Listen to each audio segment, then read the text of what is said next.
I mean, in England, we have a queen, for fuck's sake. A queen. We have to call her things like Your Majesty. Your Majesty. Like she's all majestic, like an eagle or a mountain. She's just a person, a little old lady in a shiny hat that we paid for. Or Your Highness. What the fuck is that? What, she's high up, above us, at the top of a class pyramid, on a shelf of money with her own face on it? We should be calling her Mrs. Windsor. In fact, that's not even her real name. They changed it in the war to distract us from the inconvenient fact that they were as German as the enemy that teenage boys were being encouraged, conscripted actually, to die fighting. Her actual name is Mrs. Saxe-Coburg-Gotha. Mrs. Saxe-Coburg-Gotha? No wonder they fucking changed it. It's the most German thing I've ever heard. She might as well have been called Mrs. Bratwurst Kraut Nazi. Titles have got to go. I'm not calling her Your Highness or Your Majesty just so we can pretend there isn't and hasn't always been an international cabal of rich landowners flitting merrily across the globe, getting us all to kill each other a couple of times a decade. From now on, she's Frau Saxe-Coburg-Gotha. Come on, Frau Saxe-Coburg-Gotha. It's time for you to have breakfast with her, Saxe-Coburg-Gotha.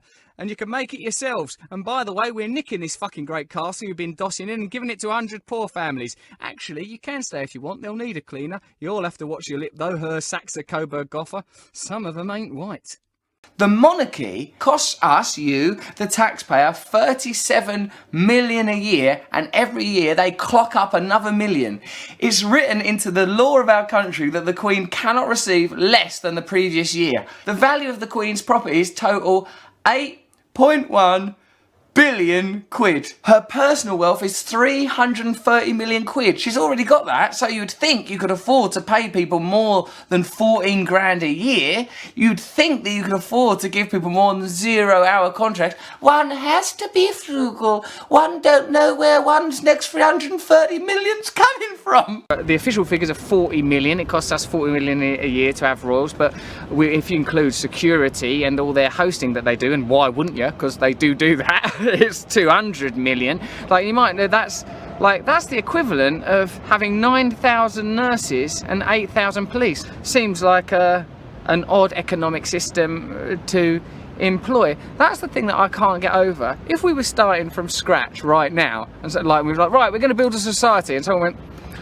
let's have a little old lady that each of us give some of our money to, and then they're really rich. They don't really have any responsibility. They live in a big palace. You'd go, why? What's the point in doing that?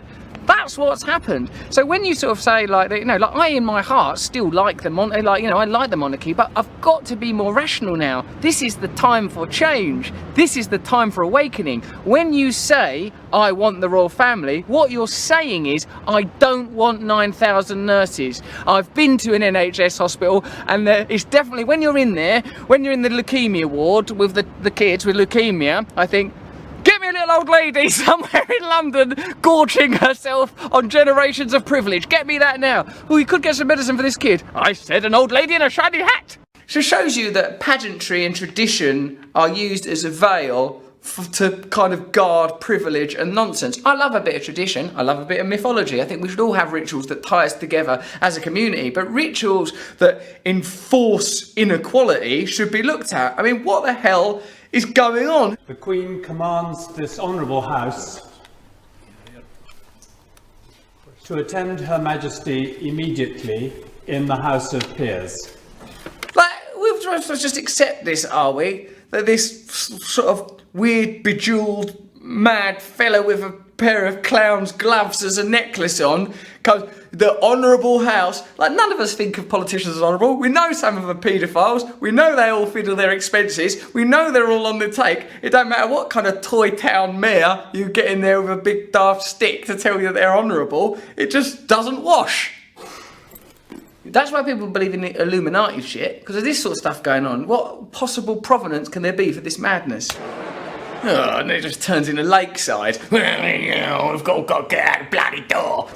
my Lords and members of the House of Commons, my government will legislate in the interests of everyone in our country. What about poor people? I do sometimes want to go to the Queen. What is the thing that you've got in your head that makes it all right for this to happen? Because it must be that you think that poor people are scum. Is it that? Because otherwise, how do you justify that mad, expensive hat? I'm afraid there is no money available for nothing. What's that thing on your head?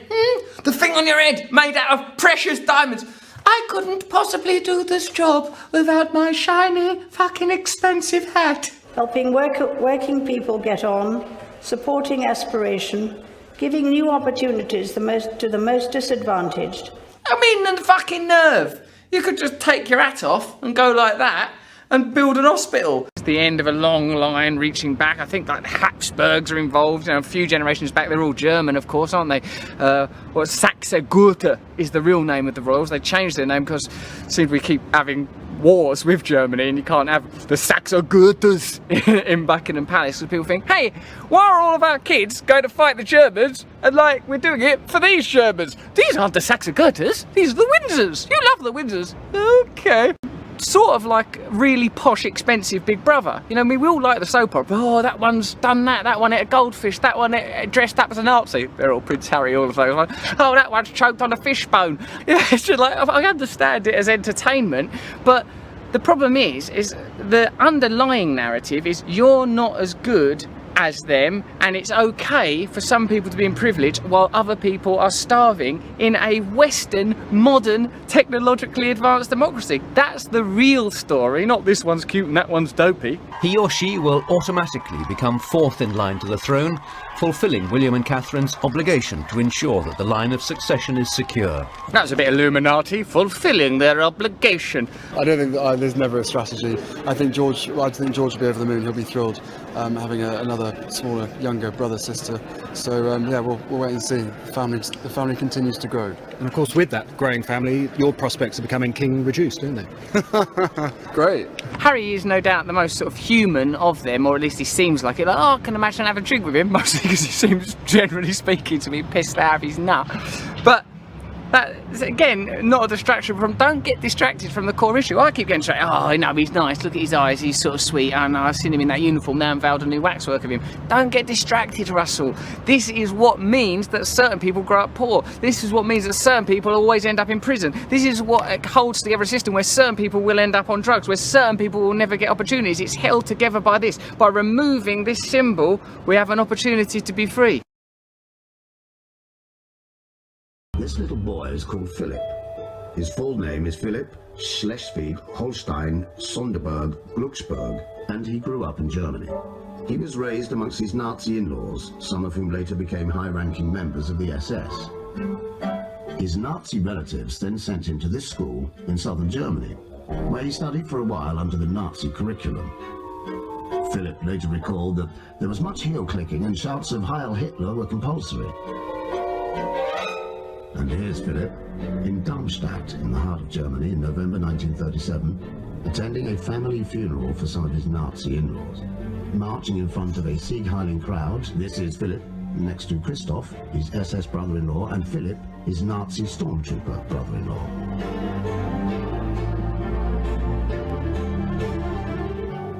Imagine if a man with a past like this had somehow ended up marrying into British aristocracy.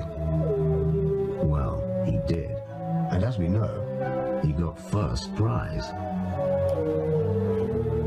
He became the Duke of Edinburgh, also known as Prince Philip, after marrying Princess Elizabeth, the future Queen of England.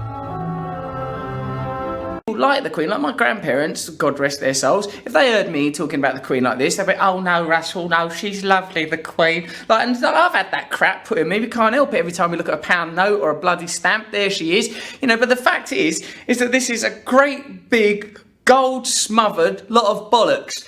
Look at the reality. The bank bailout cost the UK public, that's you, $850 billion. The UK has lost £850 billion to tax evasion since the crash. So you see, instead of taking 850 billion quid off of you, they could have took 850 billion quid off of people that are evading tax. They're not going to do that. She doesn't mention it. It's not an issue. It's not relevant to them. What the function of this pageantry, this bejeweled madness is to sustain and preserve itself and to maintain the dominant order, which requires you to be poor and ignorant. So that is what you will remain. This is actually the basis of the corruption in this country, because for every 20 pounds that are spent, the Bank of England creates maybe £1,000 fresh to give to their mates. You see, actually, this is quite dangerous. This is actually garbage. This is the root of the problem here in the UK. Is this fiat currency, this money that's just printed out of thin air, that's backed with a few images of the Queen and whatnot. And it's impoverishing. This is what creates the poverty in the UK. Is this garbage, this devil's currency, this pagan disgustingness.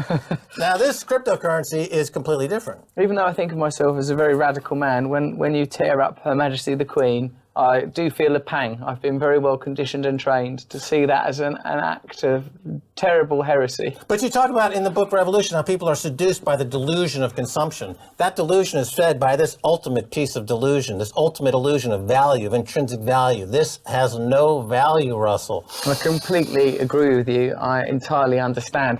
And I suppose if essentially what we need are alternative systems and models, and alternative currency is an integral part of that. But and for me, a new psychological and spiritual model, a new approach to life. What is the Queen the monarch of? She is the monarch of inequality. She used to be a symbol of Britain, and she's still a symbol of Britain, a symbol of an unequal, unfair, corrupt, disgusting nation. She sits at its head, smothered in jewels, while the people that put her there and serve her struggle along on nothing, for nothing, with 0 hours. Should the Queen be put on a 0-hour contract? I think she should. She was pregnant with the couple's second child, the palace said. As is the custom in these situations, a cute child is selected to give a bouquet of flowers to the royal, and the royal has to sort of stoop patronisingly in to the ordinary child. Hello, ordinary child. How are you getting on? Not very well. I was at a food bank before I came here. I can't imagine what you mean, food bank. Aren't banks for keeping money in with my family's face all over it? So, could I have a single coin? Thanks for the flowers, the palace said, but suffering from acute sickness. As a normal person, doesn't it offend you that your fellow normal people have to be put in a sort of human paddock? They have to be in a sort of, right, if you want to look at the royals, you'll stand there behind the road. Oh, okay, we'll stand here. Oh, there goes the royal, look, here he is. People are just willing to stand in a paddock because of really posh persons walking past. Get in your paddock. Generate money through their property portfolio that's worth 7 billion. How they ain't got a property portfolio? We'll have that and all. Oh, but you're forgetting their property portfolio, which they earned when they had through a veg store on Covent Garden Market. But nicked that. The whole system is about the enforcement and continued inculcation of privilege. I don't want to be boring. My government will bring forward legislation to reform trade unions. Yeah, I mean, it's these trade unions. That's the problem. Working people coming together to have rights is a pain in the arse.